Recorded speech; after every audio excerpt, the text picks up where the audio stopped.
하나님의 말씀 마가복음 6장 1절에서 13절까지의 말씀입니다. 제가 읽어드리겠습니다.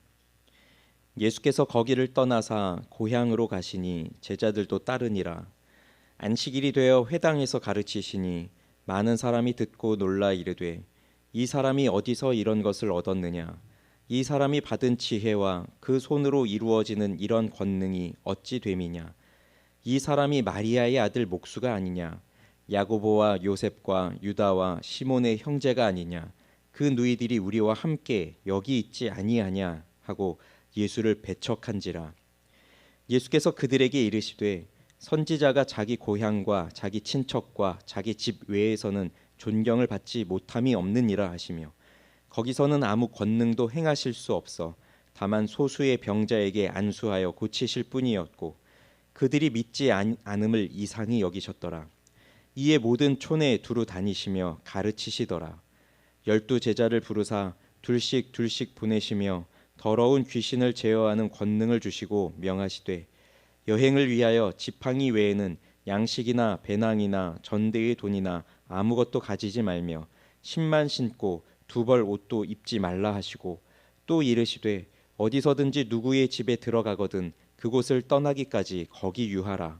어느 곳에서든지 너희를 영접하지 아니하고 너희 말을 듣지도 아니하거든 거기서 나갈 때에 발 아래 먼지를 떨어버려 그들에게 증거를 삼으라 하시니 제자들이 나가서 회개하라 전파하고 많은 귀신을 쫓아내며 많은 병자에게 기름을 발라 고치더라. 아멘.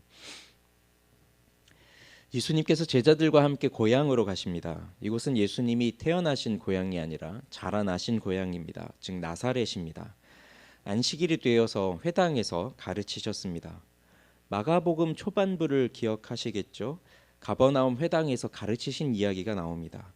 그때 사람들은 예수님의 가르침을 듣고 그 예수님의 교훈에 놀랍니다. 그가 가르치는 것이 권위 있는 자와 같고 서기관들과 같지 않았기 때문입니다. 하나님께서 사람으로 오셔서 직접 하나님의 말씀을 가르치시니 가르침에 권위가 있는 것은 당연한 일이었습니다. 랍비나 서기관들은 전에 들은 말씀을 전하여서 하나님이 가라사대 이렇게 말하겠지만 예수님의 가르침은 내가 진실로 이르노니 이렇게 말씀하십니다. 나의 말이 곧 아버지의 말이고 나의 말이 곧 하나님의 말씀이죠. 그런데 문제가 무엇인가 하면 사람들이 너무 놀랐다는 것입니다. 가버나움 회당에서도 놀랐습니다. 또 나사렛 회당에서도 놀랍니다. 그런데 이 놀람은 또 다른 놀람입니다. 이들은 예수님이 태어나고 또 자라나고 했던 것을 알고 있었던 사람들이죠. 그가 어디에서 살고 있는지 어떻게 성장하여 왔는지 알고 있는 사람들입니다. 그의 어머니가 마리아이고 그의 형제들 누이들 이름과 그들이 자기들 옆에서 지금 살아가고 있다는 것도 알고 있습니다. 그래서 그들의 하는 말이 이것입니다. 이 사람이 마리아의 아들 목수가 아니냐. 어릴 때부터 공부 잘하고 또 유명한 학원 다니고 좋은 대학 나오고 그러다 외국으로 유학을 가서 박사 학위를 받고 교수가 되어서 돌아와서 그렇게 고향으로 돌아와서 가르친다고 해보세요. 그러면 사람들이 어릴 때부터 똑똑하더니 다르네. 어릴 때부터 공부 많이 하더니 역시 다르구나. 이렇게 칭찬하면서 그럴 것이에요. 그런데 예수님은 어릴 때부터 지금까지도 그들이 보는 그 예수님은 마리아의 아들 목수였던 겁니다. 목수. 그런데 목수인 저가 갑자기 회당에 나타나서 저렇게 가르치다니 또 저런 권능을 행하다니 굉장히 신기하고 놀라운 일이죠. 그렇다면 그 가르침을 배워야 될 거 아니겠어요? 그런데 이 사람들도 인정하는 게 뭐냐면 이 사람이 어디서 이런 것을 얻었느냐, 이 사람이 받은 지혜와 그 손으로 이루어지는 이런 권능이 어찌 됨이냐, 이건 인정하고 있습니다. 예수의 지혜와 권능. 그런데 그럼에도 이 사람들은 그 예수님을 배척하고 있습니다. 여기 배척한다는 말이요, 넘어뜨리다, 또 범죄하게 하다, 실족하게 하다 이런 뜻이고요. 걸림이 된다 이런 뜻이에요. 여기서 이 문장에서 이제 사용된 의미는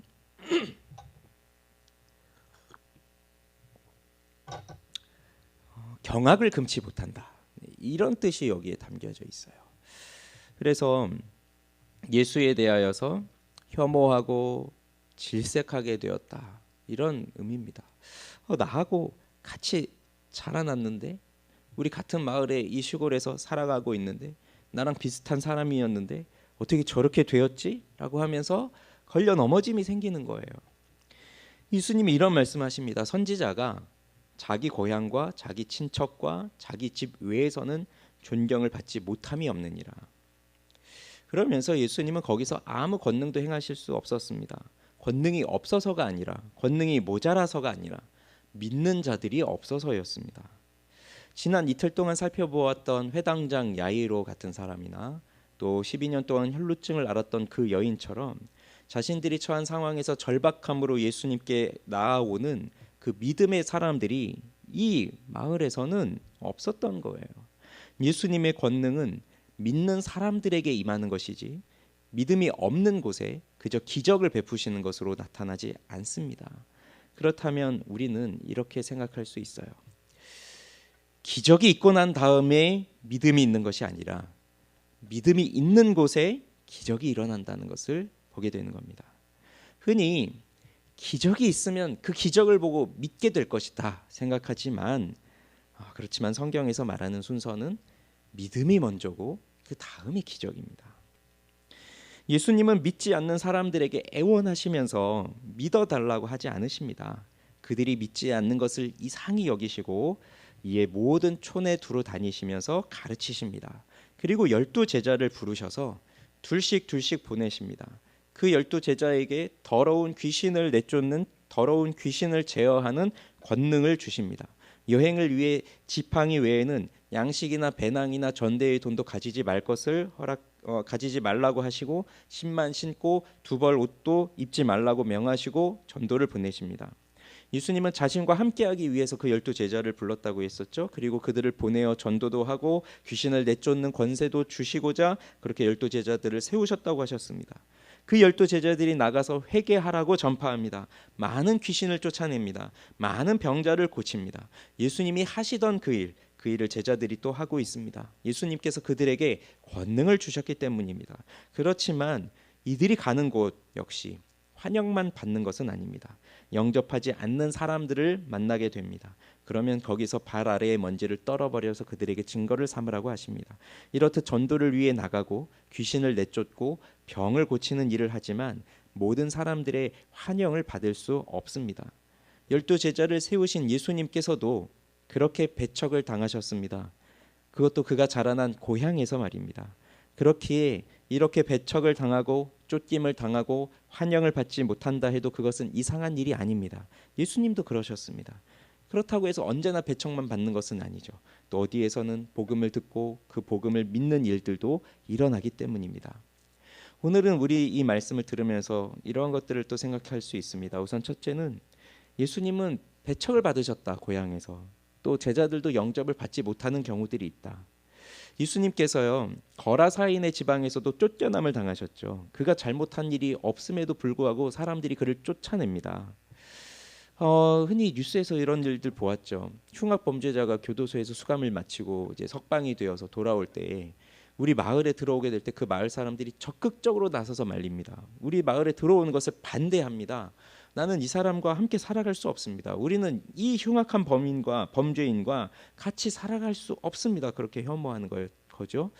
그런 부분은 어느 정도 인정이 될 수 있어요. 이해도 되기도 합니다. 그런데 예수님이 그 마을에 들어온 것에 대해서 받아들일 수가 없는 거예요. 예수님은 흉악 범죄자가 아닌데요. 그저 예수님이 하신 것은 하나님의 말씀을 권위 있게 전하셨을 뿐입니다. 그런데도 사람들은 예수님과 함께하는 것을 원하지 않습니다.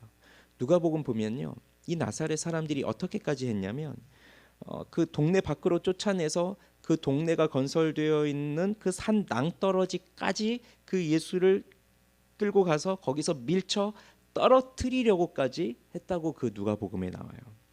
이것이 빛을 싫어하는 어두움의 모습입니다. 예수님으로 말미암아서 이 마을 사람들이 자신들의 강팍함과 완악함이 드러났습니다. 자신들의 부정함이 드러났습니다. 마치 엘리야 시대 때에 그 수많은 사람들이 비가 내리지 않는 가운데 고통이 있었지만 엘리야는 사렙다의 과부 한 사람에게만 보내심을 받고, 또 엘리사 시대에 나병 환자들이 많았지만 고침을 받은 사람은 아람 장군 나아만 장군 한 사람뿐이었던 것처럼, 이렇게 예수님을 눈앞에서 보고 있음에도 불구하고 그들은 알아볼 수 없는 어두움이 된 거예요. 그래서 예수님은 배척을 받으십니다. 예수님의 제자들도 마찬가지입니다. 우리가 예수를 믿기로 결심을 했다면, 우리가 예수를 믿는 자로 부름을 받았다면 그것은 곧 그의 제자가 되는 것입니다. 제자 훈련을 받지 않아도, 제자 훈련 수료하지 않아도 우리가 예수를 믿는다는 것은 그분의 모든 말씀을 믿고 그분의 모든 명령에 순종하고, 그래서 그분의 말씀대로 내가 너희에게 분부한 모든 것을 가르쳐 지키게 하라라고 하는 그 명령에 순종하면서 살아가겠다고 결심하는 것이 예수를 믿는다는 것이잖아요. 그것이 예수의 제자가 된 삶입니다. 그래서 예수님께서 하늘과 땅의 모든 권세를 너희에게 주겠다, 우리에게 주신다고 하셨지만, 그래도 우리 역시 배척을 받게 됩니다. 권세의 근본이신 그분도 배척을 받으셨는데 우리라고 어떻게 피할 수가 있겠습니까? 그렇게 배척을 당하고 영접함을 받지 못하는 것이 우리 삶에 일어나는 것은 당연한 일입니다. 그렇지만 예수님이 촌으로 두루 다니시면서 말씀을 가르치셨듯이 우리도 그렇게 말씀을 전하면서 사는 것입니다.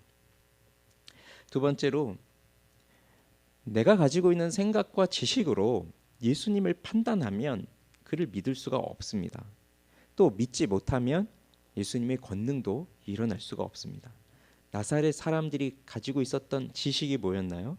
마리아의 아들 목수. 예수란 이름도 쓰지 않아요. 그죠? 마리아의 아들 목수가 아니냐. 그게 그들이 가지고 있는 지식이었습니다. 그러면서 자신의 생각, 자신이 가지고 있는 편견, 또 자신이 가지고 있는 지식, 자신이 가지고 있는 경험, 그것으로 예수님을 판단해 버린 거죠. 이러한 사람이 오늘날에도 참 많습니다. 자신의 생각으로 하나님 없어 라고 생각하고, 예수님이 없어 라고 생각하는 사람들 많아요. 그런데 이들은 불신자들이죠. 그런데 크리스찬들 중에서도 이런 사람들이 있습니다. 우리도 얼마든지 그렇게 될 수 있습니다. 성경을 읽어도 자신의 관점에서만 읽는 거예요. 말씀을 들어도 자신의 생각에서만 읽고 받아들입니다. 예를 들어 동성애라고 하는 거, 이런 것을 성경에선 분명히 금하지만 또 동성애를 지지하는 사람들이 성경을 근거로 해서 동성애를 하나님이 허락하셨다라고 말하고 있어요. 그러니까 이런 걸 보면 자기들이 생각하는 관점에서, 또 자기들이 내세우고 싶은 관점에서 성경을 보고 예수님이 이런 분이다라고 판단합니다. 그렇게 되면 문제는 믿음이 안 생긴다는 거예요. 참된 믿음이 생기지 않습니다. 자신의 편견, 자신의 생각으로만 예수님을 딱 한정짓고 있다 보니 더 크고 위대한 일도 볼 수가 없다는 것입니다. 야이로가 두려워 말고 믿기만 하여라 라고 하는 그 주님의 말씀을 들었을 때, 그 예수님의 말씀을 들었을 때, 그 말씀을 듣고 순종하며 따라갔기 때문에 또 그 이후에 죽었던 딸이 살아나는 것을 보게 되었지, 두려워 말고 믿기만 하라 라고 하는 예수님의 말씀을 들었음에도 불구하고 다 죽었다, 이제 선생님을 그만 내버려 두어라 라고 하는 그 사람들의 말을 듣고, 또 자기가 가지고 있는 그 생각과 편견 속에서 죽었으면 끝이지, 이제 예수님이 간들 무슨 소용이 있겠나 하고 딱 생각하고 끝나버렸다면, 자신의 지식으로 예수님을 판단하고 끝나버렸다면 죽은 딸이 살아나는 것을 보지 못할 겁니다. 그래서 우리의 관점은요, 주님이 먼저 일하시고 그러면 우리가 믿겠습니다, 이것이 아닙니다. 이렇게 되면 안 됩니다. 주님 먼저 일하시고 그럼 내가 한번 보겠습니다, 그런 다음에 내가 믿겠습니다, 그것이 아니라 우리가 믿습니다, 그러니 주님 일하시옵소서, 이렇게 되어야 합니다. 자, 마지막 세 번째는 예수님께서는요, 그의 제자들에게 권능을 주신다는 것을 볼 수 있습니다. 예수님은 12제자를 부르셨고요, 정말로 그들에게 권능을 주셨습니다. 이 권능이라고 하는 것, 우리 주님만이 가지고 계시는 것입니다. 이 권능을 주시는 것은 너희가 이 권세를 가지고 잘 살아라, 이게 아니라 우리 주님이 계셨으면 하셨을 그 일을 하라고 주시는 것입니다. 그래서 제자들은 그 권능을 받고 나아가서 회개하라라고 전파했습니다. 많은 귀신을 내쫓았습니다. 많은 병자에게 기름을 발라 고쳤습니다. 이것이 권능을 받은 제자들이 행한 일이었습니다. 우리에게도 이런 권능을 주신다고 약속하셨습니다. 그러니 오늘 우리들이 해야 할 건 바로 이것이죠. 주님, 우리에게도 권능을 주시고, 그리고 우리가 해 나가는 이 사역들, 우리에게 맡기신 이 사역들을 계속적으로 감당하여 갈 수 있도록 도와주시고, 비록 우리들이 배척을 당하고 또 비록 우리들이 사람들이 환영을 하지 않는다 하더라도 우리는 내 생각 속에만 사로잡혀서 그 예수님을 생각하는 게 아니라 우리의 생각을 뛰어넘는, 우리의 상식을 초월하는 그 하나님의 놀라운 일을 바라보면서 그 믿음으로 우리 주님 주신 그 권능을 가지고 제자의 삶을 계속적으로 살아가게 해주시옵소서. 이런 기도를 우리는 하면서 나아가야 되겠죠. 우리를 통해, 우리 교회를 통해 이 주님의 권능이 계속적으로 나타나게 되기를 바랍니다. 기도하시겠습니다.